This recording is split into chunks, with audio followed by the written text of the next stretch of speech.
Hello everyone. सो इस video में हम हमारा जो चैप्टर नंबर 3 है इंडियाज फॉरेन पॉलिसी उसको कंटिन्यू कर रहे हैं। ये वाली वीडियो थोड़ी सी बड़ी होने वाली है क्योंकि इसमें हम बहुत सारे टॉपिक कवर कर रहे हैं। इसमें बेसिकली हम बात करेंगे कि इंडिया के बाकी कंट्री के साथ कैसे रिलेशन है। तो इसमें हम 5 कंट्रीज के बारे में बात करने वाले हैं। हमारी पहली आती है इजराइल, फिर यूएस, फिर रशिया, फिर चाइना, फिर पाकिस्तान। वीडियो चालू करने आपको छोटी सी चीजें बता देता हूँ। इसमें जो 3 टॉपिक हैं, एक यूएस, एक रशिया और एक इजराइल, ये तीनों टॉपिक अभी ऐड हुए हैं। पुरानी एनसीईआरटी में ये नहीं थे।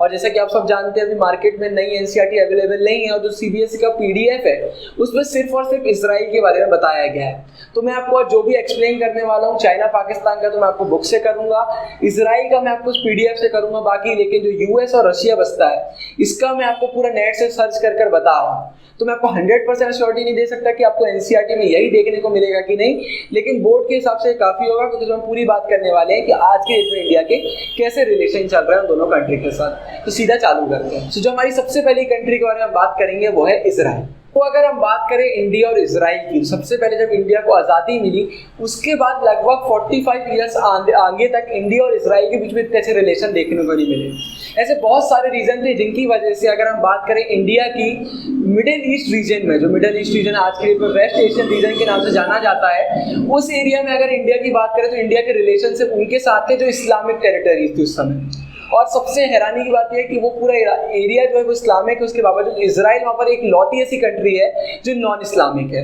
तो कुछ रीजन से वजह से इंडिया और वहाँ के इतने ज़्यादा अच्छे रिलेशन देखने को नहीं बन पाए थे। इसके बाद हुआ ये कि 1992 में जाकर जब इजरायली एम्बेसी इंडिया में खुली उसके बाद हल्के से रिलेशन इंडिया और इजराइल के अच्छे होने लगे थे, लेकिन फिर भी इतना बड़ा कोई चेंज हमें देखने को नहीं मिल रहा था। फिर फाइनली जब BJP lead NDA government India में आई 1996 में 1998 में, उसके बाद इंडिया और इजराइल के रिलेशन अच्छे मजबूत होते हुए हमें दिख रहे थे। इसके बाद सबसे बड़ी चीज हमें देखने को मिली जब मोदी जी हमारे पीएम 2017 में इजराइल गए।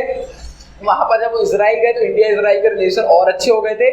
और फाइनली फिर 2018 में वहां के पीएम मिस्टर बेंजामिन इंडिया आए, इसका तो हमारे रिलेशन में एकदम बूस्ट लग गया था। सिंपल सी बात है, जब 2 पॉलिटिकल लीडर वो भी 2 पीएम अलग अलग कंट्री के एक दूसरे को विजिट करते हैं तो कहीं ना कहीं वो एक साइन देता है यूनिटी का। इतनी चीजें हुई, इसके बाद इंडिया और इजराइल दोनों ने एक दूसरे से वादे किए कि लोग बहुत सारे साथ में यूनिटी में काम करेंगे।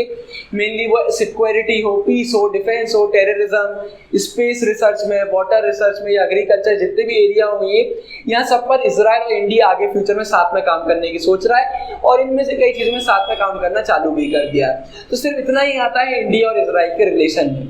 अब इसके बाद हम बात करेंगे इंडिया और यूएस के रिलेशन के बारे में। सो अगर अब हम बात करें इंडिया और यूएस के रिलेशन के बारे में तो सीबीएसई की तरफ से कोई ऐसा पीडीएफ अभी तक नहीं आया जहाँ पर उन्हें पूरा दिया हो कि हमें एनसीईआरटी बुक में क्या देखने को मिलने वाला है। तो मैं आपको पूरी बुक में जहाँ थोड़े थोड़े हर चैप्टर में यूएस इंडिया के बारे में दिया हुआ है, थोड़ा सा खुद से भी ऐड करके आपको बता देता हूँ कि बेसिक आज की डेट में इंडिया और यूएस के बीच में क्या रिलेशन हमें देखने को मिलते हैं। सबसे पहली बात यह थी कि जब कोल्ड वॉर चल रहा था, मतलब जब यूएसएसआर और यूएसए की लड़ाई चल रही थी, तो उस समय इंडिया नॉन अलाइंड वाला मूवमेंट चला रहा था। मतलब उस समय इंडिया का कहना था कि वो दोनों कैंप में से किसी को ज्वाइन नहीं करेगा, लेकिन फिर भी कहीं ना कहीं इंडिया को देखने मिलता था कि इंडिया यूएसएसआर को फेवर करता था। इसका एग्जांपल एक 20 का फ्रेंडशिप ट्रीटी आता है जो इंडिया और यूएसए ने साइन किया था। तो उस समय इंडिया और यूएसए के रिलेशन ऐसे थोड़े डगमगा से रहे थे। और हमने जैसे पिछले पार्ट में भी बात करी थी कि जब पाकिस्तान ने जो ज्वाइन कर लिया था यूएसए को कैंप को, तो उसके इंडिया और उसके रिलेशन और खराब हो गए थे यूएसए के। तो ये चीजें हमें देखने मिल रही थी। लेकिन इसके बाद में क्या हुआ, जब यूएसएसआर का डिसइंटीग्रेशन हो गया, जो रशिया हो और बाकी यूएसएसआर की कंट्री हुई वो अपने आप को ग्रो करने में लगी हुई थी, तो इंडिया ने पूरे वर्ल्ड पॉलिटिक्स में अपने आप को अकेला पाया एक कोने में। मतलब इंडिया का उस समय कोई ऐसा साथी नहीं था जो बड़े लेवल पर काम कर रहा है। और इसका जैसा कि हम सब जानते हैं कि इंडिया में जब इंडिपेंडेंस के थोड़े ईयर हो गए तो उसके बाद इंडिया ने लिबरलाइजेशन और ग्लोबलाइजेशन की पॉलिसी अपनाई थी जो कि हमेशा यूएस से फेवर करता हुआ आ रहा है। तो इसके बाद इंडिया में एकदम से इकोनॉमिक ग्रोथ बहुत ज्यादा बढ़ी और पूरा वर्ल्ड ऐसा देख रहा था कि अगर हम इंडिया के साथ टाई अप करते हैं इकोनॉमिक ग्रोथ के लिए तो हर कंट्री को प्रॉफिट हो रहा है। तो उसका फायदा यूएसए ने भी उठाया और इंडिया ने अपने साइड से ही फायदा उठाया और दोनों एक अच्छे ट्रेड रिलेशन में आ गए। सिंपल सी बात है, अब इंडिया का ट्रेड और यूएस का ट्रेड बढ़ेगा तो दोनों को अपने अपने कहीं प्रॉफिट मिलता है। यूएस बहुत सारा सेटअप करता है इंडस्ट्री इंडिया में, इंडिया का बहुत सारा एक्सपोर्ट यूएस से जाता है। तो ये विन विन सिचुएशन दोनों को देखने को मिल जाती है। और इंडिया को सबसे बड़ा जो प्रॉफिट ये होता है यूएसए से अच्छा रिलेशन रखने में, ये है कि जैसा कि यूएसए की हेजेमनी चलती है आज के डेट में, यूएसए पूरे वर्ल्ड को as a sole super power control करता है, तो अगर हम उसके अच्छे फ्रेंड रहेंगे तो कहीं ना कहीं हमारा पूरे वर्ल्ड में एक इन्फ्लुएंस देखने को मिलता है। इसलिए आपने देखा होगा कि इंडिया हमेशा को मोस्टली यूएसए को फेवर करता है और रिलेशन सुधारने में लगा रहता है। इसके जब पीएम मोदी यूएसए गए थे और फिर ट्रम्प भी जब इंडिया आया था तो रिलेशन में एक और बूस्ट हमें देखने को मिला। ये दोनों कंट्री ने एक दूसरे से वादा किया है कि ये पीस को बढ़ाने में, सिक्योरिटी को बढ़ाने में, साथ ही साथ डेवलपमेंट का जो प्रोसेस है इसको बढ़ाने में साथ में काम करेंगे। तो इंडिया और यूएसए का फ्यूचर बहुत ब्राइट दिखता है और कहीं ना कहीं ऐसा देखने को मिलता है कि आने वाले समय में इंडिया और यूएसए बहुत बड़े बड़े प्रोजेक्ट में साथ भी काम कर सकता है। तो ये आता है हमारा इंडिया और यूएसए के पूरे रिलेशन में। अब इसके बाद हम बात कर लेते हैं इंडिया और रशिया के रिलेशन के बारे में।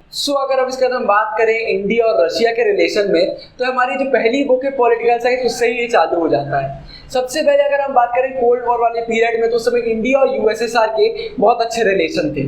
चाहे उसने इंडिया ने कभी ओपनली इस बारे में बात करी हो चाहे ना करी हो, सबके सामने आता है। हमने 20 ईयर्स फ्रेंडशिप ट्रीटी भी साइन करी थी यूएसएसआर का, जिससे हमारे रिलेशन और अच्छे हो गए थे। लेकिन जब 1991 में यूएसएसआर का डिसइंटीग्रेशन हुआ, तो उसके बाद इंडिया ने हर उस कंट्री से अच्छे रिलेशन रखे थे जो एक समय यूएसएसआर का मेंबर था। लेकिन इंडिया के जो सबसे अच्छे रिलेशन थे वो थे रशिया के साथ। इसके बहुत सारे रीजन हमारे सामने आते हैं। सबसे पहला रीजन ये है कि जब दो कंट्रीज के फ्यूचर गोल सेम हो तो उनके रिलेशन कहीं ना कहीं अपने से आप अच्छे हो जाते हैं। अब जैसा कि हम सब जानते हैं आज की डेट में यूएसए पूरे वर्ल्ड को डोमिनेट करता है, लेकिन एक जमाना हुआ करता था जब रशिया का यूएसएसआर पूरे वर्ल्ड को डोमिनेट करता था यूएसए के साथ। तो कहीं ना कहीं रशिया के भी ये चाहते हैं कि वो पूरे वर्ल्ड को फिर से डोमिनेट करे और इंडिया भी एक लीडिंग पावर के रूप में सामने आना चाहता है। तो जब दोनों कंट्री के सेम गोल है तो ये अपने आप दोनों के रिलेशन अच्छे हो जाते हैं। दोनों कंट्री साथ में काम करते हैं ताकि पूरे वर्ल्ड में अपना नाम कर सके, पूरे वर्ल्ड को किसी ना किसी तरीके से इन्फ्लुएंस कर सके। और इन दोनों कंट्री का मानना है कि इनका पास्ट बहुत हद तक सिमिलर है और फ्यूचर में इनकी एस्पिरेशंस भी सेम है। और अगर हम दोनों के बेनिफिट की बात करें तो इंडिया जो है वो सबसे ज़्यादा अपने आर्म्स का पूरा जो मटेरियल जितना भी अपना वेपन्स हो गया, डिफेंस का हो गया, सबसे ज़्यादा रशिया से खरीदता है। रशिया को इंडिया से बहुत ज़्यादा मनी प्रॉफिट होता है इस वजह से। साथ ही साथ रशिया का इंडिया को सपोर्ट हर जगह देखने को मिलता है, चाहे वो कश्मीर का इशू हो, पाकिस्तान से कोई और टेररिज्म का सपोर्ट हो या इंडिया को कोई आवाज़ उठानी हो, रशिया का साथ हमेशा इंडिया को देखने को मिलता है। आपने हमेशा न्यूज़ में भी नोटिस किया होगा कि इंडिया और रशिया के रिलेशन बहुत पहले से अच्छे चलते हैं। जाना जाता है, रशिया में बोला भी जाता है कि इंडिया की मूवीज़ वहाँ आज भी चलती है, इंडिया के कई नाम जो सेलिब्रिटीज़ के नाम है वो वहाँ बहुत ज़्यादा पॉपुलर है। और बाकी हमें ये देखने को मिलता है कि चाहे वो स्पेस रिलेटेड कोई भी रिसर्च हो या इंडिया को कभी भी किसी भी डिफेंस के लिए कुछ चीज़ की ज़रूरत पड़ती हो, रशिया कभी ना नहीं बोलता। तो ये हमारे इंडिया और रशिया के दोनों के रिलेशन सामने आते हैं और बेसिक इसका रीज़न यही आता है कि दोनों की एस्पिरेशन बहुत ज़्यादा सेम देखने को मिलती है। इंडिया और रशिया दोनों यही चाहते हैं कि जो यूएसए का डोमिनेशन है कहीं ना कहीं कम हो और एक पूरा वर्ल्ड मल्टीपोलर वर्ल्ड बने, वहाँ पर बहुत सारी ऐसी सुपर पावर सामने आए। अब सिर्फ एक यूएसए को इन लोग हटाना चाहते हैं। तो ये रीजन आते हैं कि इंडिया और रशिया का बॉन्ड क्यों सालों के साथ बढ़ता जा रहा है। अब इसके बाद हम बात करने वाले हैं दो बहुत इंपॉर्टेंट टॉपिक की जो हमारी बुक में भी बहुत ज़्यादा दिया हुआ है। वो एक है सबसे पहले इंडिया और चाइना का रिलेशन, उसके बाद इंडिया और पाकिस्तान का रिलेशन। तो अब उसके बारे में सीधा बात कर ले। तो अगर हम बात करें इंडिया और चाइना के रिलेशन की, तो एक तरफ जब हम बात करते हैं पाकिस्तान की कि जब इंडिया को आज़ादी मिली उसके बाद ही इंडिया पाकिस्तान में वॉर टाइप की चालू हो गई थी। चाइना और इंडिया का रिलेशन एक बहुत ही फ्रेंडली नोट में चालू हुआ था, इसलिए हिंदी चीनी भाई भाई बोला जाता है। सिंपल सा रीजन ये था कि इंडिया चाइना के रिलेशन बहुत अच्छे थे और इसका सीधा सीधा एग्जांपल आता है कि जब 1949 में चाइना में रिवॉल्यूशन हुआ, जिसके बाद वहाँ पर कम्युनिस्ट गवर्नमेंट फॉर्म हुई थी, तो उसको सबसे पहले रिकॉग्नाइज किया था इंडियन गवर्नमेंट ने। इंडियन गवर्नमेंट ने बोला था कि इसको फुल रिस्पेक्ट मिलनी चाहिए, एक बहुत अच्छा मूव है चाइना का। इसके बाद इंटरनेशनल फोरम में जहाँ पर भी चाइना को जरूरत पड़ती थी, इंडिया ने चाइना की हेल्प करी, इंडिया ने कोशिश करी कि चाइना को एक इंटरनेशनल लेवल पर आवाज मिल सके। एक बहुत बड़ा स्टेप इंडिया का चाइना की तरफ सामने आया था। लेकिन उस समय हमारे सरदार वल्लभ भाई पटेल का मानना था कि ऐसा हो सकता है कि फ्यूचर में चाइना एग्रेशन दिखाए, जिसको हमारे नेहरू जी ने सीधे डिनाई कर दिया था। उन्होंने बोला ऐसा कभी हो ही नहीं सकता, इंडिया जब बहुत ज्यादा अनलकी होगा तभी ऐसा ही होगा कि फ्यूचर में कभी चाइना इंडिया पर अटैक करे, और फ्यूचर में चाइना ने इंडिया पर अटैक किया था। तो ये एक बहुत बड़ी चीज वहां पर सामने आई थी और इसका सीधा सीधा एग्जांपल ये कि इंडिया की गवर्नमेंट इतनी ज्यादा कॉन्फिडेंट थी कि आजादी के कई सालों बाद तक इंडिया चाइना की जो बॉर्डर थी वहां पर कोई आर्मी नहीं होती थी, उसको पैरामिलिट्री फोर्स गार्ड करती थी। तो अपने आप में एक बहुत बड़ी चीज सामने आई थी। फिर इसके बाद 29 अप्रैल 1954 को चाइना के प्रीमियर जो इनले, प्रीमियर मतलब वहां के लीडर, और इंडिया के पीएम नेहरू जी ने एक पंचशील अग्रीमेंट साइन किया था। पंचशील में बोला गया था 5 प्रिंसिपल दिए थे कि हम पीसफुल कोएग्जिस्टेंस कैसे कर सकते हैं। ये साइन करने के बाद बोला गया था कि एक बहुत बड़ा स्टेप है इंडिया और चाइना के रिलेशन को एक नेक्स्ट लेवल पर ले जाने के लिए। और इसके बाद देखने को हमें ये भी मिलता था कि जब इंडिया के लीडर चाइना जाते थे और चाइना के लीडर इंडिया आते थे तो उनको क्राउड बहुत अच्छे तरीके से ग्रीट करता था। मतलब अपने आप में समझ में आता कि एक जमाना था जब इंडिया और चाइना के रिलेशन वाकई मतलब सही में एक बहुत ही अच्छे लेवल पर हुआ करते थे। अब इसके बाद जो हमारा सबसे इंपॉर्टेंट टॉपिक आता है बोर्ड के पर्सपेक्टिव से और जो चाइना और इंडिया रिलेशन के लिए बहुत जरूरी है पढ़ना, वो है तिब्बत। तिब्बत एक हमारे एशिया के उसमें प्लेट्यू रीजन है जो इंडिया और चाइना के बीच में फंसता है। इसकी वजह से इंडिया और चाइना के बीच में बहुत लड़ाई हुई है। अगर हम बात करें तिब्बत की तो चाइना ने कई बार क्लेम किया है कि वो चाइना का पार्ट है और उसको कई बार कैप्चर किया। उसके बाद कई बार तिब्बत ने बोला कि वो इंडिपेंडेंट है, वो इंडिपेंडेंट रहा भी। मतलब कई बार ऐसा होता था कि वो चाइना का पार्ट हो जाता था, कभी वो एक इंडिपेंडेंट स्टेट हो जाता था। ये मैटर बहुत चल रहा था, लेकिन फिर फाइनली 1950 में चाइना ने कैप्चर कर लिया तिब्बत को, जिसके बाद तिब्बत की जितनी भी पॉपुलेशन थी उसने इसका बहुत ज्यादा विद्रोह किया। वहां के लोगों ने बोला नहीं, हम एक इंडिपेंडेंट स्टेट है, आप पर ऐसा कब्जा नहीं कर सकते हो। इंडिया ने भी चाइना को समझाने की कोशिश करी कि यार वहां के लोग ऐसा बोल रहे हैं, आप उसको कैप्चर मत करो, लेकिन चाइना ने किसी की नहीं सुनी और उसको कैप्चर कर लिया था। और इसके बाद इंडिया का सबसे ज्यादा दिमाग खराब जो हुआ था वो ये था कि इंडिया और चाइना ने 1954 में, जैसा कि मैंने आपको बताया, पंचशील साइन किया था। उसमें एक साफ साफ क्लॉज दिया था कि हमें बाकियों की टेरिटरी की इंटीग्रिटी को और साथ ही साथ सोवरेनिटी को रिस्पेक्ट करना है। और आपने एक उसको साइन किया, मतलब आप बोल रहे हो कि आप बाकी देशों की रिस्पेक्ट कर रहे हो और उसके बाद आपने तिब्बत को कैप्चर कर लिया। तो ये सीन होने के बाद इंडिया और चाइना के बीच में थोड़े से मुठभेड़ हमें देखने को मिल रहे थे। अब इसके बाद हुआ क्या, 1956 में जो चाइना के प्रीमियर थे जो इनले, वो इंडिया में एक ऑफिशियल विजिट के लिए आए थे। तो उनके साथ उस समय वहां के जो मतलब तिब्बत के स्पिरिचुअल लीडर थे दलाई लामा, वो भी उनके साथ आए थे। उन्हें चुपके से हमारे इंडिया के पीएम नेहरू जी को बताया कि तिब्बत में बहुत मतलब घटिया सिचुएशन हो गई हम लोगों की, चाइना हम लोग को अच्छे से जीने नहीं दे रहा। उन्हें पूरी बात अपनी रखी थी। इतना हुआ, उस विजिट के बाद 1958 में हमें देखने को ये मिला, क्योंकि जो उसके पहले एक सीन ये भी हो गया था कि जब तुमने ऐसा बताया था तो नहीं, इसके बाद हुआ ये कि 1956 में जब चाइना के प्रीमियर जो इनले इंडिया में एक ऑफिशियल विजिट में आए थे तो उनको दलाई लामा ने भी फॉलो किया था। दलाई लामा ने हमारे नेहरू जी को बताया कि वहाँ पर सिचुएशन बहुत वर्स हो गई है, तिब्बत के लोगों को जीने नहीं दिया जा रहा है, हम लोग बड़ी प्रॉब्लम में हैं। लेकिन उस समय चाइना ने इंडिया को अश्योर किया कि वो पूरी ऑटोनॉमी देंगे तिब्बत को, और वो ऑटोनॉमी और कोई जितने भी वहाँ पर स्टेट है उससे ज़्यादा होने वाली है। पूरी अश्योरिटी के साथ उनकी पूरी विजिट कंप्लीट हुई थी। इसके बाद कोई ऐसी चीज़ देखने को नहीं मिली। लेकिन उसके जस्ट 2 साल बाद 1958 में एक आर्म्ड अपराइजिंग देखने को मिला तिब्बत में। मतलब लोग एकदम मारामारी पे उतर आए थे चाइना के खिलाफ, क्योंकि चाइना ने जो कैप्चर किया था वो लोगों को बिल्कुल पसंद नहीं आ रहा था। इसके बाद जब 1959 में वहाँ दलाई लामा को ऐसा लगा कि बहुत खतरनाक सिचुएशन हो रही है तिब्बत चाइना के बीच में, तो इन्हें इंडिया में असाइलम ले लिया। असाइलम मतलब होता है शरण ले ली इंडिया में, और इंडिया ने उन्हें एक्सेप्ट भी कर लिया एज अ रिफ्यूजी। इसको बोला जाता है इंडिया का सबसे रॉन्ग स्टेप आज तक की हिस्ट्री में से, वन ऑफ द सबसे घटिया स्टेप में इसको देना जाता है, क्योंकि इसके बाद से इंडिया और चाइना के रिलेशन बहुत बुरे हो गए थे। उन्हें बोले कि आप इंडिया में शरण ले सकते हैं। इसके बाद चाइना ने इसको बहुत मतलब बोला कि बहुत गलत है, इंडिया ने डिसीजन लिया, इंडिया को उनका असाइलम नहीं देना था। इसके बाद देखने को मिलता है कि उसके बाद आने वाली अगर हम पिछले 50 सालों की बात करें तो बहुत सारे ऐसे तिब्बतन रिफ्यूजी हैं जिन्हें इंडिया में असाइलम ले लिया या फिर पूरे वर्ल्ड में कहीं कहीं रिफ्यूजी बन के चले गए। दिल्ली को एक बहुत बड़ा सेटलमेंट बोला जाता है तिब्बतन पॉपुलेशन का, वहाँ बहुत सारे देखने को मिल जाते हैं। और अगर हम बेसिकली बात करें हिमाचल प्रदेश में धर्मशाला की, तो हिमाचल प्रदेश में धर्मशाला का एक एरिया ऐसा है कि इसको मतलब सबसे लार्जेस्ट तिब्बतन रिफ्यूजी का बोला जाता है कि यहाँ पर सबसे ज्यादा रिफ्यूजी तिब्बतन देखने को मिल जाते हैं। और धर्मशाला को दलाई लामा ने अपना इंडिया में घर मान लिया है। तो ये चीजें हमारे सामने आई थी, जिसके बाद इंडिया के एकदम असाइलम के चक्कर में चाइना के साथ रिलेशन पूरे बिगड़ गए थे, जिसके बाद इंडिया और चाइना में वॉर फेस करने को मिली थी, जिसके बारे में अब हम पढ़ने वाले। और ये जो वॉर होने वाली थी इसके सबसे बड़े रीजन ये थे कि 1950s और 1960s में हमारे इंडिया में सोशलिस्ट पार्टी हो गई, जनसंघ पार्टी हो गई। इनने कहा था कि जो तिब्बत अपनी इंडिपेंडेंस की मांग कर रहा है बिल्कुल सही है, मतलब तिब्बत को पूरा सपोर्ट किया था। क्योंकि चाइना ने बेसिकली कर क्या दिया था, तिब्बत को अपना पार्ट बना लिया था और उसको ऑटोनॉमी दे दी थी। मतलब बात यही हो गई कि आप हमारे अंडर में, और आप बोल रहे कि आप हमारे अंडर में नहीं भी हो क्योंकि हमने आपको ऑटोनॉमी दे के रखी है। तिब्बत के जितने भी लोग थे उनका कहना था बिल्कुल सरासर गलत है। पहली चीज तो उन्होंने बोला था हम आपके पार्ट है नहीं, तो आप हमें अपना पार्ट बोलना छोड़ो। उसके बाद दूसरी चीज, अब जो ऑटोनॉमी बोल रहे हैं, आपने हमें कोई ऑटोनॉमी देके नहीं रखी है। और साथ ही साथ उनका कहना था कि अब तिब्बत में जो चाइनीज है उनको सेटल करने लगे, मतलब चाइनीज के लोग अब तिब्बत में रहने लगे थे। मतलब एक दिन ऐसा आएगा कि पूरे चाइनीज लोग वहां पर आ जाएंगे या फिर कब्जा जमा रहे हैं उन पर। इस चीज को उन्होंने पूरा विद्रोह किया था। उनका सीधे सीधे कहना था कि हम एक इंडिपेंडेंट स्टेट थे, आप हमें छोड़ दो, आप हमें कब्जा करने का आपको कोई हक नहीं है। तो ये चीजें हो रही थी जिस वजह से एकदम बहुत माहौल वहां पर गर्म हो गया था। इसके जो हमारा वॉर सीधा सीधा सामने दिख रहा था हमको, क्योंकि बात एकदम जाहिर सी थी भाई, अब चाइना ने तिब्बत पर कब्जा कर लिया तो कहीं ना कहीं आप उसके कल्चर को भी हटा रहे थे। तिब्बत के लोगों का ये सबसे पहले बोलना था कि आप हमारा कल्चर है, जो हमारी पूरी सोसाइटी, आप उसको बिगाड़ के रख दोगे। इंडिया ने स्टार्टिंग में तो कुछ नहीं बोला क्योंकि इंडिया में चलता है, लेकिन जब इंडिया को मालूम चला कि सही में उनके कल्चर को बहुत ज्यादा सप्रेस किया जा रहा था, फिर इंडिया ने अपनी आवाज उठाना चालू कर दिया था। ये चीजें हो रही थी। उसके बाद चाइना का कहना था कि उसको इंडिया का वो असाइलम वाला डिसीजन पसंद नहीं आया। भाई आपने 1959 में दलाई लामा को क्यों असाइलम दे दिया? मतलब कहीं ना कहीं अगर आप तिब्बत के लोगों को एज अ रिफ्यूजी इंडिया में रख रहे हो तो आप कहीं ना कहीं इंडिया में एंटी चाइना एक्टिविटीज को प्रमोट कर रहे हो, ये चाइना का कहना था। इसने और लड़ाई को भड़का दिया था। इससे बड़ी चीज ये हुई थी कि इसके कुछ सालों पहले इंडिया और चाइना की छोटी मोटी लड़ाई चल रही थी बॉर्डर डिस्प्यूट को लेके।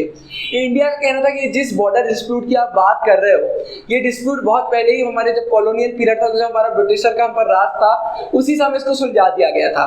लेकिन चाइना ने अपनी नई कहानी ला दी। चाइना ने बोला कि उस समय कॉलोनियल पीरियड में जो रूल हुए अब वो इम्प्लाई नहीं होंगे, अब आप नए बताओ। तो उस समय भाई क्या पता ब्रिटिशर का क्या हुआ, अभी हमें इस पर बात करनी है। बेसिकली लड़ाई ये बॉर्डर की दो एरिया पर हो रही थी, एक वेस्टर्न और ईस्टर्न। ये बॉर्डर इंडिया चाइना की बहुत लंबी है तो इसके दो पार्ट में हो रही थी। इसका सबसे पहला ये था कि एक तरफ उनका बोलना था कि जो अक्साई चिन का रीजन है, लद्दाख में अक्साई चिन एरिया, वो जो है वो हमारा पार्ट है। पहली चीज उसने बोला। इसके बाद चाइना ने उस पार्ट में क्या किया, वहां पर कैप्चर कर लिया इंडिया के उस पार्ट को, अक्साई चिन वाले एरिया को, और वहां पर एक स्ट्रेटेजिक रोड फॉर्म कर दी। अपनी मिलिट्री को वहां पर भी उन्होंने ऑर्गेनाइज कर दिया था।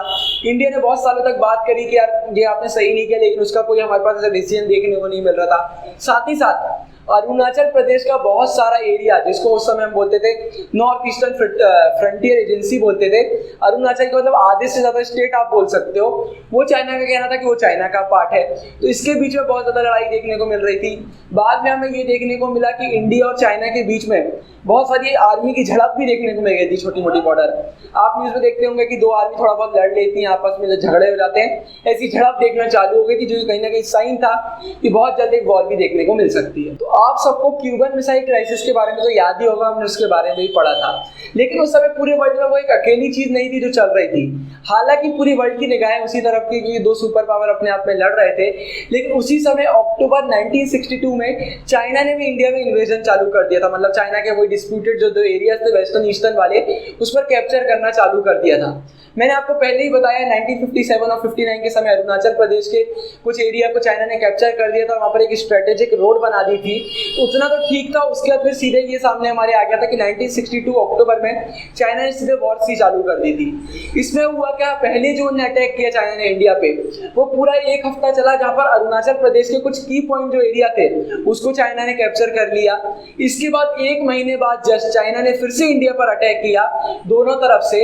इंडिया की जो गवर्नमेंट थी वो लद्दाख वाले एरिया में तो रोक ली चाइना की जितनी भी आर्मी थी उसको, लेकिन जो अरुणाचल वाला प्रदेश एरिया था वहां पर चाइना को हम नहीं रोक पाए। और जो हमारा असम प्लेस का एंट्री पॉइंट है, चाइना ने वहां तक इंडिया को कैप्चर कर लिया था। हालांकि उसके बाद चाइना ने इसको एक यूनिलेटरल सीज फायर बोल के वापस अपनी ट्रूप को वहीं ले गई जो इन्वेजन के पहले जहां पर थी। और आपको मैं मीनिंग बता देता हूँ कि यूनिलेटरल सीज फायर का मीनिंग क्या होता है। इसका सिंपल मीनिंग होता है कि जब दो देश लड़ाई कर रहे हैं तो उनमें से एक जो देश रहता है वो लड़ाई करना रोक देता है। उसके बहुत रीजन हो सकते हैं, वही चाइना ने किया। चाइना ने बोला एक यूनिलेटरल सीज फायर, और चाइना ने अटैक करना रोक दिया और वापस अपनी पुरानी वाली पोजीशन पे चला गया। उस समय इंडिया सिचुएशन में नहीं था कि उस अटैक का रिप्लाई कर पाता, क्योंकि वैसे इंडिया हार चुका था, पुरानी बहुत घटिया स्थिति में था। इंडिया ने भी इसका कोई ऐसा रिस्पॉन्स नहीं दिया। इसके बाद पूरे वर्ल्ड में इंडिया की इमेज बहुत हद तक गिर गई थी। सो जैसा कि पूरे वर्ल्ड में और इंडिया में खुद में इंडिया की नाक कट गई थी, तो इसके बाद इंडिया को ब्रिटिशर जिनको अभी आज़ादी मिली थी वो और अमेरिकन, इन दो का सहारा मिलिट्री असिस्टेंस लेना पड़ रहा था एक क्राइसिस से निपटने के लिए। मतलब सिचुएशन इतनी ज़्यादा बेकार हो गई थी। और इस समय यूएसएसआर बिल्कुल शांत रहा था, उसने कुछ भी जवाब नहीं दिया था, ना अपने कोई पॉइंट ऑफ व्यू रखे थे। पर ऐसा इंडिया का पुराना काम हुआ करता था, इंडियन ऑनलाइन मूवमेंट में किसी को ज्वाइन नहीं करता था, तो क्या पता यूएसएसआर ने उसी का रिवेंज लिया था। ये चीज़ हमारे सामने हो गई थी। इसके बाद इंडिया में सबसे ज़्यादा एक तो बेइज्जती, नेशनल ह्यूमिलिएशन देखने को मिल रहा था। साथ ही साथ इंडिया में लोगों की नेशनलिज्म की भावना बढ़ गई थी। इस चीज़ के बहुत सारे चेंजेस हमको पूरे उसमें देखने मिल रहे थे। नेहरू जी के बहुत चहीते उस समय के, उनके बहुत क्लोज फ्रेंड जो उस समय के डिफेंस मिनिस्टर थे, वीके मेनन, उनको कैबिनेट से हटा दिया गया था। कोई सिंपल सी बात है, इतनी बड़ी चीज़ हो गई तो उस समय इंडिया की जितनी गवर्नमेंट के कैबिनेट के लोग थे वो क्या कर रहे थे। नेहरू जी की खुद की जो पर्सनैलिटी, उसको बहुत हद तक एक प्रॉब्लम फेस करनी पड़ रही थी, क्योंकि उनको भी बहुत ज़्यादा आरोप लगाए जा रहे थे। सबसे पहला ये कि आपको चाइना के इंटेंशन समझने में इतनी देरी क्यों हो गई। सिंपल सी बात ये है कि हमेशा से बोला जाता है नेहरू जी चाइना को बहुत फेवर करते थे, अपना बेस्ट फ्रेंड मानते थे, तो उन पर आरोप लगना जाहिर सी बात थी। इसके बाद ये भी बोला गया था कि इंडिया की मिलिट्री प्रिपेयर क्यों नहीं थी एक लड़ाई के लिए। जैसा कि हमने पहली बात करी थी कि एक समय तो ऐसा भी था कि जब बॉर्डर पर पहला मिलिट्री फोर्स वो करती थी गार्ड, इस पर भी एक सवाल आया था कि इंडिया की मिलिट्री को प्रिपेयर होना चाहिए था। इसके बाद इंडिया में बहुत सारे चेंजेस देखने को मिल रहे थे। इंडिया की हिस्ट्री में पहली बार लोकसभा में नो कॉन्फिडेंस मोशन लाया गया था, उस पर डिबेट भी हुई थी। आपको शॉर्ट में बता दूं तो नो कॉन्फिडेंस मोशन ये होता है कि जब सपोज कीजिए बीजेपी अभी पिछले साल मेजॉरिटी के साथ लोकसभा में आई है, वहां पर एक नो कॉन्फिडेंस मोशन चला दिया जाता है कि हमें ऐसा लग रहा है कि अब आपको मेजॉरिटी फिर से नहीं मिल पाएगी। तो लोकसभा में वोटिंग करवाई जाती है देखने के लिए कि वो उनको मेजॉरिटी मिल रही है कि नहीं मिल रही है, और अगर नहीं मिलती है तो वो गवर्नमेंट डिसॉल्व हो जाती है। तो पहली बार वहां पर ये कराया गया था। उसके बाद फिर जब कुछ साल बाद इंडिया में इलेक्शन हुए, तो इंडिया में इलेक्शन में कांग्रेस बहुत सारे की जगहों पर इलेक्शन हार गया था जहां कभी वो हारता नहीं था। तो इलेक्शन में भी सामने कांग्रेस को लॉस देखने को मिला था, क्योंकि उस समय गवर्नमेंट जो थी वो कांग्रेस की थी। मतलब ये समझ में आ रहा था कि इंडिया में जो इलेक्शन का सीन है वो भी बहुत हद तक चेंज हो रहा है। और इलेक्शन से याद आया, जो आगे वाले चैप्टर है वो बहुत इंटरेस्टिंग होने वाले हैं, उनमें हमें डबल मजा आएगा। ये चैप्टर भले ही आपको हल्का सा बोरिंग लग रहा हो, आगे वाले चैप्टर मतलब मेरे तो फेवरेट। और अगर हम इंडिया और चाइना के रिलेशन को थोड़ा सा फास्ट फॉरवर्ड कर दे, तो इंडिया को एक पूरे डिकेड से ज्यादा लग गया वापस अपने पूरे डिप्लोमेटिक रिलेशन को रिस्टोर करने में। फाइनली 1976 में जाके पूरे डिप्लोमेटिक जो रिलेशन थे वापस से पूरे रिस्टोर हुए। फिर इसके बाद 1979 में जो हमारे उस समय के एक्सटर्नल अफेयर मिनिस्टर थे अटल बिहारी वाजपेयी जी, जब उन्होंने चाइना को विजिट किया तो उसके थोड़े से रिलेशन वापस नॉर्मल होना चालू हुए थे। इसके बाद राजीव गांधी जी की विजिट जो हुई थी चाइना ने, उसने भी हमारे रिलेशन को बहुत बढ़ा दिया था। राजीव गांधी नेहरू जी का पहले प्राइम मिनिस्टर थे जिन्होंने चाइना में विजिट किया था। तो उसके बाद भी रिलेशन में थोड़ा हमें अच्छे से देखने को मिल रहा था चीजें, ये चीजें हमारे सामने बहुत ज्यादा आ गई थी। और अगर अब हम बात करें वापस थोड़े से पीछे जाके कि इंडिया में वो वॉर के बाद क्या कॉन्सिक्वेंसेस देखने मिल रहे थे, तो एक तरफ तो हमने इलेक्शन के बारे में बात कर ली थी कि जो चाइना जो कांग्रेस जिसकी गवर्नमेंट थी उसको कहीं ना कहीं लॉसेस देखने को मिल रहे थे। तो हमारे की जो अपोजिशन वाली पार्टी थी उनमें भी बहुत सारी प्रॉब्लम देखने को मिल रही थी। जैसा कि आप सब जानते होंगे, हमने एंड ऑफ बाइपोलैरिटी वाले पार्ट ऑफ कोल्ड वॉर में पूरी बात करी थी कि पहले यूएसएसआर चाइना बहुत क्लोज हुआ करते थे, लेकिन बाद में इन दोनों में हल्का सा रिफ्ट हमें देखने को मिल रहा था। मतलब हल्के से दोनों के ख्याल सेम से नहीं देखने को मिल रहे थे। तो उन दोनों की जो आइडियोलॉजी थी उस आइडियोलॉजी को इंडिया में फेवर करती थी communist party of India CPI. तो ऑब्वियस सी बात है, जब वो दोनों कंट्री सेम आइडियोलॉजी फॉलो कर रही थी, दोनों के रिलेशन अच्छे थे, तो इस पार्टी में भी सब सही था। लेकिन अब जब वो दोनों कंट्री आपस में अलग रिफ्ट हो गया, दोनों आपस में अलग होने लगी, तो इस सीपीआई में भी थोड़ा सा अलग अलग आइडियोलॉजी के लोग दिखने को मिल रहे थे। इसमें मेन दो टाइप की चीजें हमें देखने को मिल रही थी। आधे लोग पूरे यूएसएसआर को सपोर्ट कर रहे थे और आधे लोग चाइना को सपोर्ट कर रहे थे। तो जिनने भी यूएसएसआर को सपोर्ट किया वो सीपीआई के ही मेंबर रहे थे, वो उन्हें कांग्रेस के साथ अपने टाइज को और क्लोज कर लिया था, लोग कांग्रेस के और फेवर में चले गए थे, क्योंकि कांग्रेस की आइडियोलॉजी कहीं ना कहीं थोड़ी बहुत यूएसएसआर से मिलती थी। लेकिन अब हम उन लोगों की बात करें जिन्हें ना कांग्रेस पसंद था ना यूएसएसआर, जो चाइना को फेवर करते थे, उनने अपनी खुद की एक पार्टी बनाई थी। तो जो सीपीआई था ये 1964 में स्प्लिट हो गया था दो पार्टी में, एक थी सीपीआई और एक थी सीपीआईएम, जो मार्क्सिस्ट आइडियोलॉजी को फॉलो करती थी, बेसिकली चाइना को सपोर्ट करती थी। तो जिन लीडरों को कांग्रेस को सपोर्ट नहीं करना था, यूएसएसआर को सपोर्ट नहीं करना था, और वो कहीं ना कहीं चाइना को फेवर कर रहे थे, उनने अपनी सीपीआईएम फॉर्म कर ली थी। और जब ये इंडिया और चाइना की वॉर हुई थी तो ये सीपीआईएम के बहुत सारे लीडरों को अरेस्ट कर लिया गया था, क्योंकि माना जाता है ये प्रो चाइना एक्टिविटी को सपोर्ट कर रहे हैं इंडिया में। ये चीजें हमें बहुत ज्यादा वहां पर देखने को मिली थी।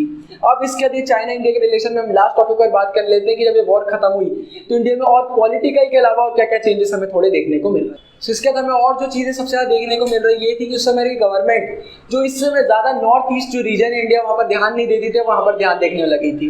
इंडिया के गवर्नमेंट को समझ में आ गया था कि जो नॉर्थ ईस्ट एरिया है वहाँ की जो सिचुएशन है वो बहुत ज्यादा अनसर्टेन है और यहाँ पर हमें काम करने की बहुत ज्यादा जरूरत है। जो इंडिया का बेसिकली नॉर्थ ईस्ट रीजन है, ये एक अंडर डेवलप्ड भी है, आइसोलेटेड भी था उस समय।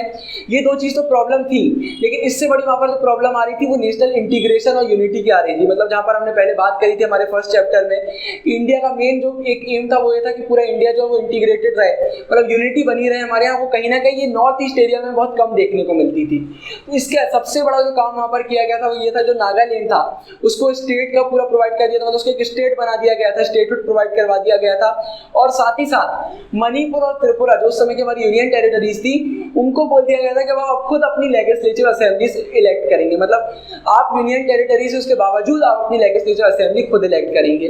तो ये चेंजेस हमारे सामने आए थे। चेंजेस सिर्फ इसलिए लाए गए थे क्योंकि जो नॉर्थ ईस्ट इंडिया का रीजन है वो इंडिया से अलग ना भागे, उसको इंडिया के साथ यूनाइट करना था, ताकि फ्यूचर में ऐसी सिचुएशन आए तो हम उससे और अच्छे से लड़ सके और उसको फेस कर सके।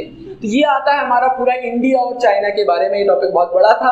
अब इसके बाद हमारा जो लास्ट टॉपिक आएगा वो है इंडिया और पाकिस्तान रिलेशन। तो अगर हम बात करें इंडिया और पाकिस्तान के रिलेशन की, तो ये सब आप भी अच्छे से जानते हैं कि इंडिया और पाकिस्तान के रिलेशन कभी भी अच्छे नहीं रहे। 1947 में पार्टीशन के जस्ट बाद इंडिया और पाकिस्तान की लड़ाई चालू हो गई थी, और मेनली लड़ाई कुछ कारणों से हो रही थी। तो पहला कारण हमारा था कश्मीर इशू। कश्मीर के लिए हमेशा से इंडिया और पाकिस्तान की लड़ाई आ रही है, और इसका सीधा सीधा एग्जाम्पल हमें देखने मिलता है 1947 में, जो इंडिया पाकिस्तान के बीच प्रॉक्सी वॉर हो गई थी। हालांकि ये प्रॉक्सी वॉर कभी भी एक फुल वॉर में कन्वर्ट नहीं हुई थी। और अगर मैं बात करूँ आखिर प्रॉक्सी वॉर होता क्या, तो इसमें अगर आपको मैं शॉर्ट में मीनिंग बताऊं, इसका मीनिंग होता है जब दो कंट्रीज के बीच में लड़ाई होती है तो उसमें से एक कंट्री अगर किसी और कंट्री से हेल्प मांगती है उस वॉर में, तो वो वाली कंट्री उस वाली कंट्री की प्रॉक्सी बन जाती है। तो यहाँ पर जो हमें लड़ाई देखने मिली थी वो थी पाकिस्तान। उस समय जो प्रिंसली जम्मू कश्मीर एक प्रिंसली स्टेट हुआ करता था 1947 में, तो इन दोनों के बीच में हुई थी।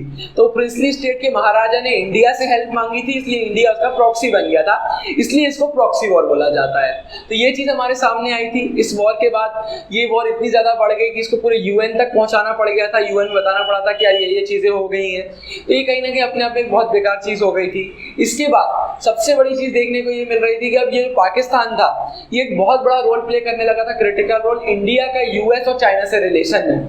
इसका सीधा सीधा अगर मैं आपको एग्जांपल दूं, तो मैंने आपको पहले भी पढ़ाया था कि जब वो कोल्ड वॉर चल रही थी उस समय पाकिस्तान ने जब यूएसए के कैंप को ज्वाइन कर लिया, तो यूएसए ने इंडिया को भी फोर्स किया था ज्वाइन करने के लिए।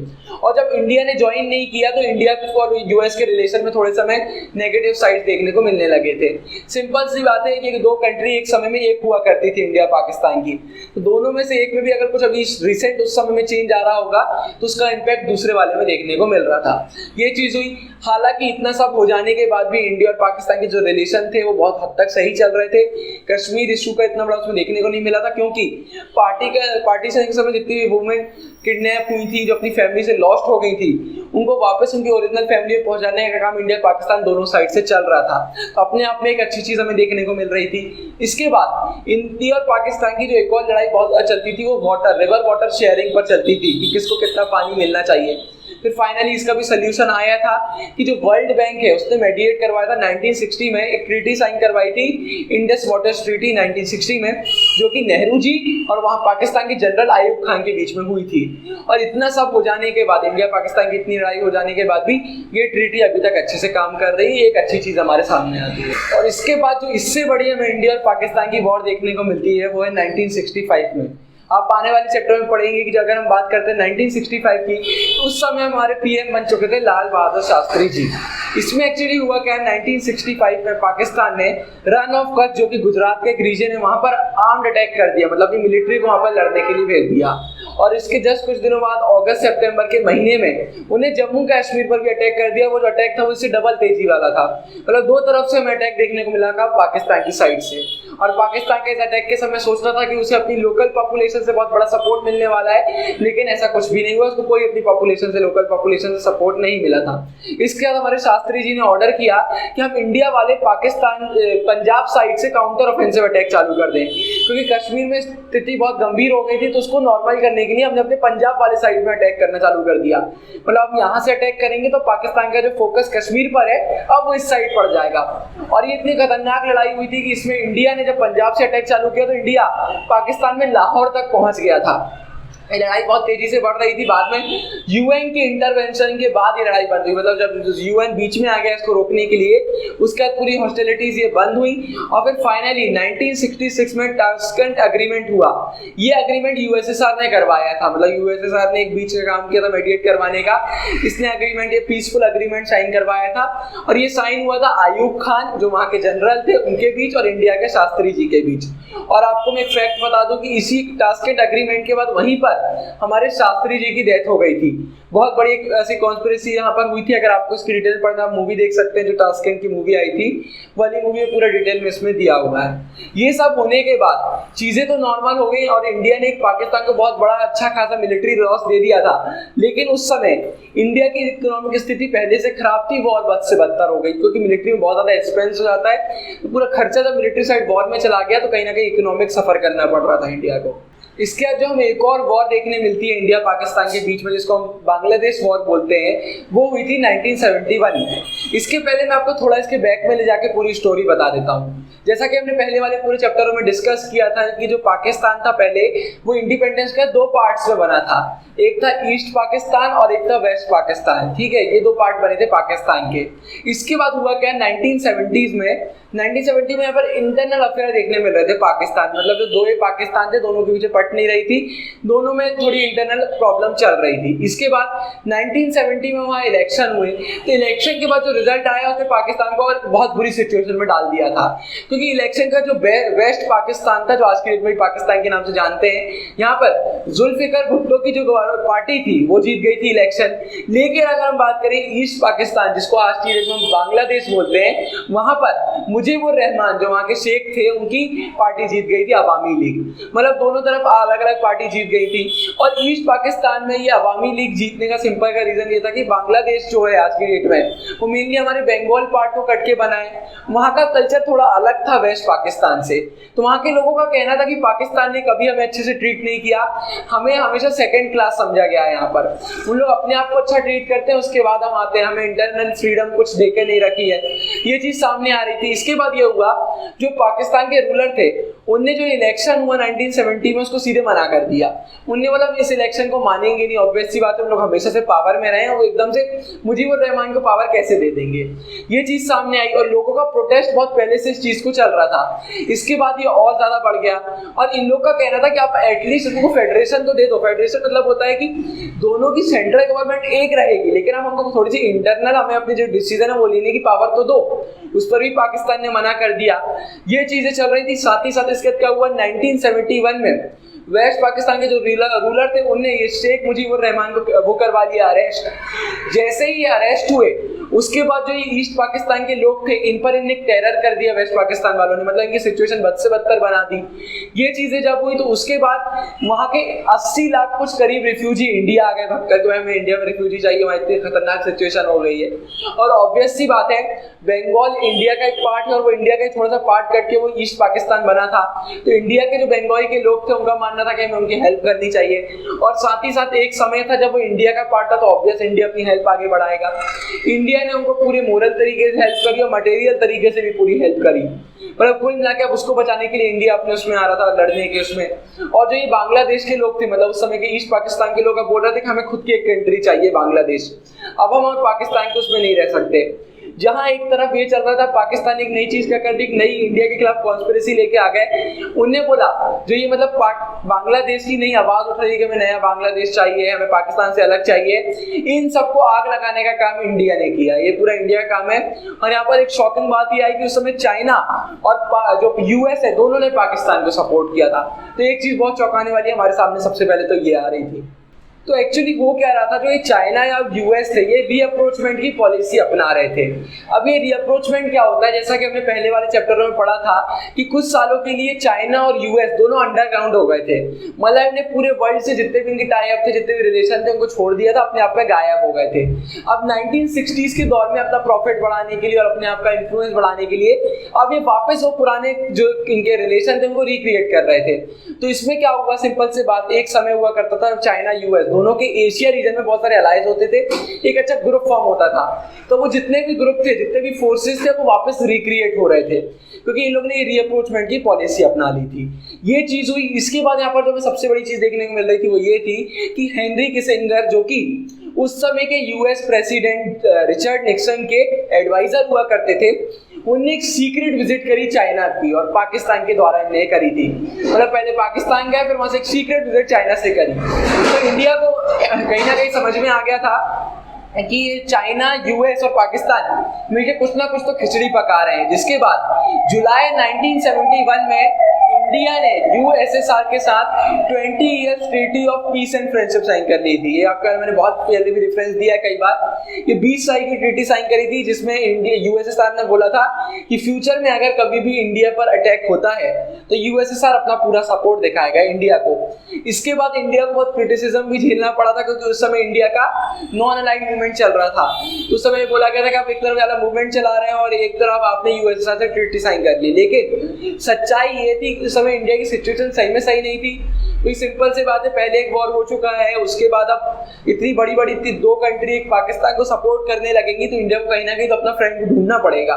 तो ये सबसे बड़ी चीजें हमारे सामने उस समय आ रही। इसके बाद बहुत महीनों के डिप्लोमेटिक टेंशन और ये मिलिट्री टेंशन होने के बाद फाइनली दिसंबर 1971 में इंडिया और पाकिस्तान की एक फुल फ्लेज्ड वॉर हो गई। दोनों तरफ से एकदम भयंकर अटैक चालू हो गए। अगर हम बात करें पाकिस्तान की, तो पाकिस्तान ने पंजाब और राजस्थान वाले एरिया में एयरक्राफ्ट से अटैक किए और जम्मू और कश्मीर वाले फ्रंट में उन्हें आर्मी से अटैक किया। इसके रिस्पॉन्स में इंडिया ने वेस्ट और ईस्ट दोनों पाकिस्तान पर अटैक किया और दोनों में इंडिया ने अपने तीनों एयरफोर्स, नेवी फोर्स और आर्मी तीनों का यूज किया और पूरा अटैक का बिल्कुल बराबरी से उसको दिया रिस्पांस पाकिस्तान को। दोनों तरफ से लड़ाई चल रही थी। इसके बाद इंडिया को जो लोकल पॉपुलेशन थी उसका बहुत ज्यादा सपोर्ट मिला। इसके बाद ये देखने मिला कि इंडिया ने ईस्ट पाकिस्तान में बहुत ज्यादा प्रोग्रेस बना दिया था। सिंपल सी बात है कि जहां पाकिस्तान को पुरानी वाली वॉर में सपोर्ट नहीं मिल रहा था लोकल लोगों का, इंडिया को फुल सपोर्ट मिला, जिसने इंडिया को एक और अच्छे वे में वॉर में लड़ने में हेल्प करी। इसके बाद जब ईस्ट पाकिस्तान में इंडिया प्रोग्रेस बना रहा था तो 10 दिनों के अंदर में इंडिया ने ढाका को 3 साइड से कैप्चर कर लिया और साथ ही साथ इसकी वजह से पाकिस्तान की जो 90,000 की आर्मी थी उसको सरेंडर करना पड़ गया। फाइनली इसके लिए इंडिया की जीत हुई तो इंडिया ने यूनिलैटरल सीज फायर किया। इसके मैंने आपको समझाया था, मतलब इंडिया ने अटैक करना बंद कर दिया। ये यूनिलैटरल सीज फायर के बाद जो बांग्लादेश, मतलब पहले ईस्ट पाकिस्तान होता था, अब वो खुद की इंडिपेंडेंट स्टेट बन गया जिसको आज की डेट में हम बांग्लादेश नाम से जानते हैं। इसके बाद वहां की जुल्फिकर अली भुट्टो जो वहां के पीएम थे और हमारे पीएम इंदिरा गांधी जी ने, इन दोनों ने शिमला अग्रीमेंट साइन किया 3 जुलाई 1972 को, जिसके बाद वापस पूरे इंडिया और पाकिस्तान में पीस आ गई। मतलब हमने 2 वॉरों के बारे में पढ़ा और दोनों में पाकिस्तान बहुत बुरी तरीके से धुला। अब इस वॉर के बाद पूरे इंडिया में जश्न का माहौल हो गया था। सिंपल सी बात है, 2 वॉर हमने पाकिस्तान से जीत ली तो जश्न क्यों नहीं मनाएंगे। साथ ही साथ हमने बांग्लादेश की भी हेल्प कर दी थी इसको फॉर्म होने में, तो पूरे इंडिया में जश्न का माहौल देखने मिल रहा था। और जैसा कि हमने पहले भी डिस्कस किया था कि कोई भी वॉर होती है, कोई भी ऐसी बड़ी चीज होती है तो इसका कहीं ना कहीं पॉलिटिकल इम्पैक्ट हमें देखने को मिलता है। तो जैसे कि उस समय की हमारी पीएम थी इंदिरा गांधी जी, जो 1971 का इलेक्शन फुल मेजोरिटी से जीत कर आई थी, तो अब उनको भी बहुत ज्यादा एकदम रिस्पेक्ट इंडिया में मिलने लगी थी। पहले रिस्पेक्ट मिल रही थी, अब वो और ज्यादा बढ़ के सबके सामने आ गई थी। अब वो एक एकदम नेशनल हीरो बन के सबके सामने आ रही थी। इसके बाद जब उसके कुछ दिनों बाद, मतलब महीनों बाद, जब पूरे इंडिया के स्टेट्स में इलेक्शन हुए तो मोस्टली जो इलेक्शन थे वो कांग्रेस की पार्टी जीती थी क्योंकि ऑब्वियसली इस समय गवर्नमेंट कांग्रेस की थी। एक हम वॉर जीते तो कहीं ना कहीं इसका पॉजिटिव इम्पैक्ट हमें देखने को मिल रहा था। लेकिन साथ ही साथ जो इंडिया के 5 ईयर प्लान चलते थे, अब वो थोड़ी सी उसमें प्रॉब्लम आ गई थी क्योंकि जब भी वॉर होता है तो उसके बाद हमें बहुत सारी चीजें मालूम चलती है। इससे हमें ये समझ में आया था कि इंडिया अभी फ्यूचर में कोई भी वॉर के लिए अच्छे से रेडी नहीं है। तब जो मोस्टली इंडिया का एक्सपेंडिचर था अब वो डिफेंस वाले एरिया में, मिलिट्री वाले एरिया में होने लगा था। और अब बात चल रही थी हमारे डिफेंस वाले एरिया में मॉडर्नाइजेशन करना पड़ेगा, उसको और ज्यादा इंप्रूव करना पड़ेगा। तो इसके चलते हुए डिपार्टमेंट ऑफ डिफेंस प्रोडक्शन हमारा जो था वो नवंबर 1962 में सेटअप किया गया था। उसके बाद डिपार्टमेंट ऑफ डिफेंस सप्लाईज जो था वो नवंबर 1965 में सेटअप किया गया। ये 2 चीजें हमारी सेटअप की गई थी। इसके बाद जैसा कि मैंने कहा 5 ईयर प्लान में थोड़ी सी प्रॉब्लम आ रही थी, तो जो हमारा थर्ड 5 ईयर प्लान था जो 1961 से 66 तक था, और उसमें बहुत ज्यादा इंपैक्ट पड़ा था इन वॉरों की वजह से। तो इसके बाद जो हमारा 4th ईयर प्लान था वो एकदम थोड़ा डिले करना पड़ गया था। तो इस प्लान के बाद 1966 के बाद 3 एनुअल प्लान लाए गए। 5 ईयर प्लान को थोड़ा सा बंद कर दिया गया था, अब एनुअल प्लान आया। इसके बाद 1969 में जाकर हमारा 4th 5 ईयर प्लान आया था। और अब हमें इससे ये समझ में पूरा आता है कि जब भी वॉर होती है तो बहुत ज्यादा चीजें हमें देखने को मिल जाती है। इकोनॉमी गिरने लगती है कंट्री की, बहुत ज्यादा खर्चा हो जाता है मिलिट्री में, और जितना भी डेवलपमेंट का प्रोसेस है वो थोड़ा गिर भी जाता है, और उसमें बहुत सारे चेंजेस भी हमें देखने को मिलते हैं। जहां पहले हम एग्रीकल्चर की बात कर रहे थे, जहां पहले हम इंडस्ट्रियलाइजेशन की बात कर रहे थे, अब हम बात कर रहे थे कि हमें मॉडर्नाइजेशन लाना है डिफेंस सेक्टर में, मिलिट्री सेक्टर में। तो कुछ सारे चेंजेस हमें देखने को मिल जाते हैं। इसके बाद अगर हम फास्ट फॉरवर्ड में जाएं तो हमें इंडिया पाकिस्तान के बीच एक 1999 में कारगिल वॉर, इसका आपने सुना होगा, ये भी देखने को मिलती है। तो एक्चुअली हुआ क्या, 1999 में जो इंडिया का एलओसी वाला एरिया था, वहां पर जैसे जो कुछ रीजन थे वहां पर, जैसे मुस्को, द्रास, कक्सर, बटालिक एरिया जो थे, यहाँ पर एक फोर्सेस मतलब कुछ ग्रुप लोग इसको ऑक्यूपाई करके रखे थे, तो अपने आप को मुजाहिदीन बुलाते थे, ये इस एरिया को ऑक्यूपाई करके रखे थे। लेकिन प्रॉब्लम ये हुई, कहीं ना कहीं इंडिया को मालूम चला कि जो मुजाहिदीन अपने आप को बुलाते हैं, यहाँ पर कहीं ना कहीं जो पाकिस्तान की आर्मी है उसका रोल हमें को देखने मिलता है, पाकिस्तान की गवर्नमेंट का भी रोल हमें यहाँ पर देखने को मिलता है। मतलब सीधा सीधा पाकिस्तान का इन्वॉल्वमेंट है इन लोगों के साथ। तो इंडिया ने इस ऑक्यूपेशन पर पॉइंट आउट करना चालू कर दिया, इन लोगों को सवाल करने लगे, यहाँ पर देखने लगे पूरा। इसके बाद पाकिस्तान और इंडिया की एक और वॉर चालू हो गई, यहाँ पर दोनों ने लड़ाई करी, और ये वॉर थी, ये बेसिकली मई जून 1999 तक चली। लेकिन फिर फाइनली 26 जुलाई 1999 को इंडिया ने इसके कई एरिया को वापस से कैप्चर कर लिया था। एक्चुअली इस वॉर का सिंपल बात ये हुई थी कि ये फेमस इसलिए हुई थी छोटी सी वॉर, क्योंकि उसके जस्ट एक साल पहले ही 1998 में इंडिया और पाकिस्तान दोनों न्यूक्लियर वेपन्स आ चुके थे दोनों के पास, मतलब एक न्यूक्लियर कंट्री हो गए थे। तो पूरी वर्ल्ड की अटेंशन यहाँ पर आ गई थी कि भैया बाद में यहाँ पर न्यूक्लियर वॉर ना हो जाए। लेकिन ऐसा कुछ भी नहीं हुआ था, और इस वॉर का सबसे ज्यादा इम्पैक्ट हमें पाकिस्तान को देखने मिला था। कि बहुत बड़ी एक नाटक ये हो गया था कि वहां के जो पीएम थे उनका कहना था कि वहां की जो आर्मी है उसने उनको ब्लैक में रखा, और इसके बारे में कुछ ऐसा बताया नहीं था डिटेल में। इसके बाद हमें वहां देखने को ये मिलता है कि वापस से पाकिस्तान में मिलिट्री रूल आ गया था परवेज मुशर्रफ का। तो ये पूरा सीन यहाँ पर हमारे सामने आया था। सो इसी के साथ हमारी वाली वीडियो खत्म होती है। आई होप आपको मेरा एक्सप्लेनेशन समझ में आया होगा। अगर आपको वीडियो अच्छी लगी तो वीडियो को लाइक कीजिए, चैनल को सब्सक्राइब कीजिए। कोई भी क्वेरी हो तो आपको हमें पूछ सकते हैं, आपको डिस्क्रिप्शन में जो पीछे पीपीटी चल रही है पीडीएफ फॉर्मेट में मिल जाएगी। बाकी मैं तो बता रहा हूँ वीडियो में, तब तक के लिए signing out, good day, bye bye.